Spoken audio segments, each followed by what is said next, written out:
Hello everyone, সাথে খুব ভালো আছি, আমি খুব ভালো আছি। এটা হলো জোসেডি, আমার ঠাকুরের বাড়ি, অনুকূল ঠাকুরের বাড়ি। আমরা গিয়েছিলাম 11 জুলাই এবং এটা হলো সেই বিকেলের ভিডিও। দেখতেই পাচ্ছ মেলার সমাগম বসেছে, আমরা খুবই আনন্দ পেয়েছি এবং এই প্রথমবার যেহেতু আমি গেলাম, আমার বহু মানুষের সাথে চেনা জানা হয়েছে এবং এমন কিছু মায়ের সঙ্গে আমার চেনা জানা হয়েছে যার মধ্যে একজন মা যখন ঠাকুর সজীব ছিলেন এবং দেহত্যাগ করেননি, তখন উনি ঠাকুরের সঙ্গে দেখা করেছেন, কথা বলেছেন।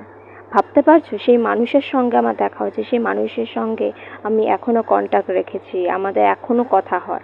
আর একজন মায়ের সঙ্গে আমার দেখা হয়েছে যিনি জীবিকায় নার্স, তো এখন তিনি রিটায়ারমেন্ট। আর দেখতে পাচ্ছ কত রকম শাড়ি, সব কিছুই ঠাকুরকে ঘিরে, এখানে সমস্ত কিছুই ঠাকুরকে ঘিরে। আর এখানে এতখানি শান্তি, তুমি চলে গেলে বুঝতে পারবে না যে তোমার জীবনে কি এত অশান্তি আছে, দুঃখ আছে, কষ্ট আছে, শুধু আনন্দ আর আনন্দ। আর এখানে চেনা জানা অচেনা অজানা সমস্ত মানুষকে আমরা জয়গুরু বলে সম্বোধন করে থাকি। জয়